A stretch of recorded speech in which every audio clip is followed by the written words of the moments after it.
आज का हमारा टॉपिक है वातरक्त। अब इसको मॉडर्न में गाउटी आर्थराइटिस से कोरिलेट किया जाता है। अभी ये जो पिक्चर है आपके सामने, ये गाउटी आर्थराइटिस का है। जैसे जो फेरेंजेस होते हैं, स्मॉल जॉइंट्स, वहाँ पे एक्यूमुलेशन होता है यूरिक एसिड का, फिर वहाँ पे पेन होता है। अब इसकी परिभाषा देखो, वातरक्त नामक व्याधि में वात और रक्त की दृष्टि स्वतंत्र रूप से होती है। मतलब वात और रक्त दोष, वात दोष और रक्त धातु मतलब सेपरेटली दूषित होंगे और फिर उनकी सम्मूर्छना होगी और फिर वातरक्त की उत्पत्ति होगी। इसलिए इस व्याधि को वातरक्त नाम दिया गया है।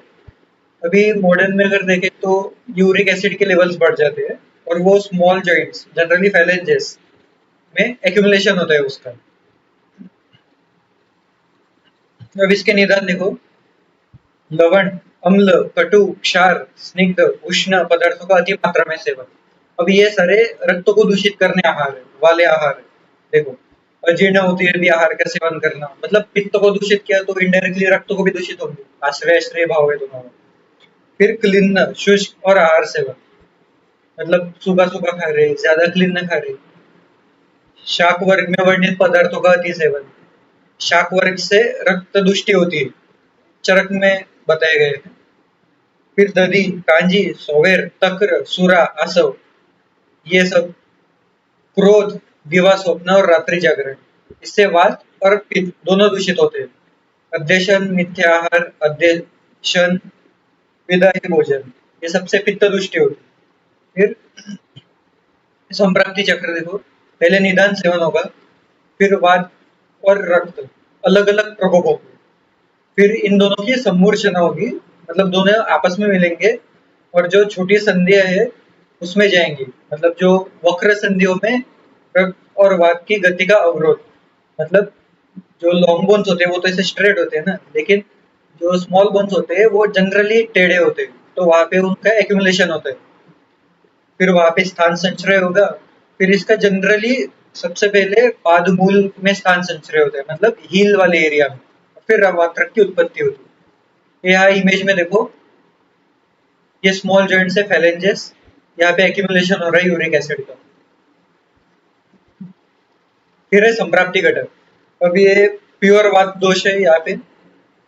फिर दूष्य रक्त, त्वचा और मांस, ये रहेंगे। ये रक्त व अस्थि और मज्जा व स्रोतस की व्याधि है। फिर अधिष्ठान है इसका संधि, त्वचा और मांस। फिर स्रोतदृष्टि संघ, पश्चात व्योमार्गमन। पहले संघ दृष्टि होगी, बाद में विमार्गमन होगा, फिर वो संधियों में जाके स्थान संचय करेंगे ना विमार्गमन में।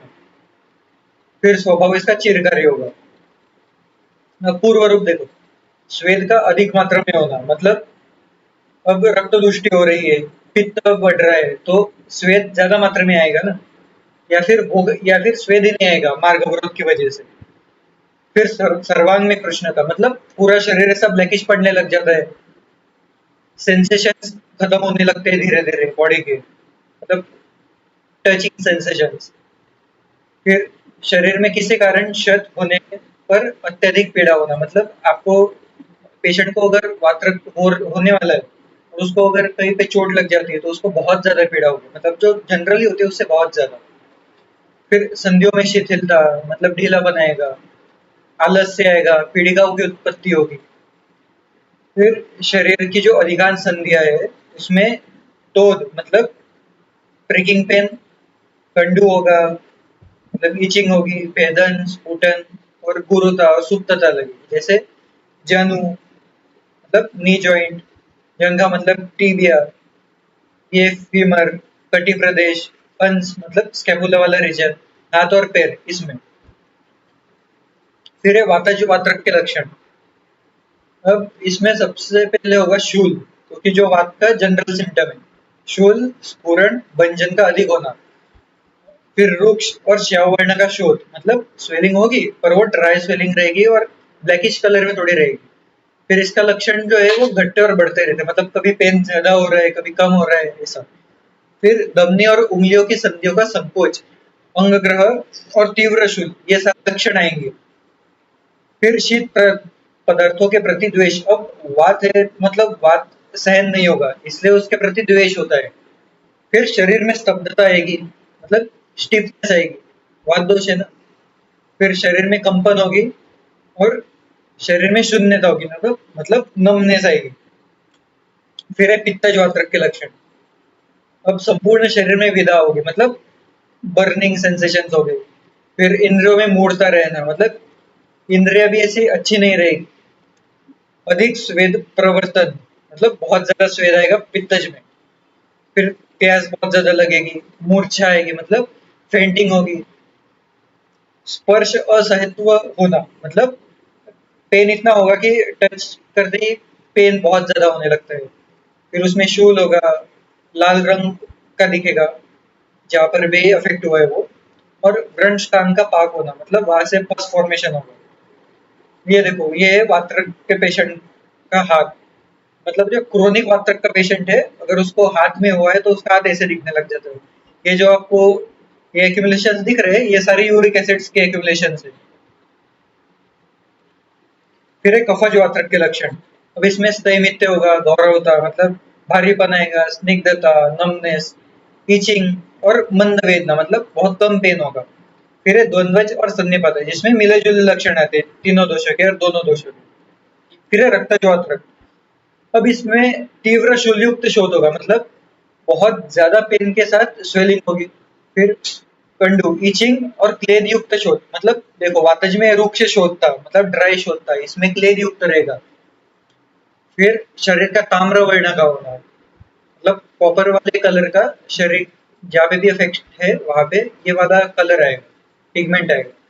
फिर तोदवत वेदना उत्पत्ति, मतलब जो वात में जो सी वेदना हो रही थी वैसी वाली वेदना यहाँ पर उत्पत्ति न होगी। शरीर में चिमचिमायन की उत्पत्ति। अब ये इसको बोलते हैं ना, वो चींटियां आ जाती है, वो टाइप का। फिर स्निग्ध, रुक्ष और विरुद्ध द्वंद्वज गुणों की चिकित्सा से वात्रक की उत्पत्ति होना, मतलब जो द्वंद्वज गुण है, मतलब अपोजिट है लक्षण, मतलब रुक्ष भी है, स्निग्ध भी है, ऐसे से रक्तज वात्रक की उत्पत्ति होती है। और इस प्रकार के वात्रक में उपक्षय नहीं होता है। फिर इसके साध्य असाध्यता। अगर एक दोषज है या फिर नवीन है तो ये साध्य है। दो द्विदोषज है तो यहाँ पे 1 वर्ष पुराना हो गया वात्रक का पेशेंट, तो ये यहाँ पे हो जाएगा। और उपद्रव रहित रहा, मतलब कोई कॉम्प्लिकेशंस नहीं आ रहे होंगे, तो ये साध्य है। और अगर कॉम्प्लिकेशंस हो लेकिन उपद्रव सारे ना हो तो यहाँ पे रहेगा। और त्रिदोषज वात्रक असाध्य रहेगा। Thank you. चैनल को सब्सक्राइब और लाइक करें और शेयर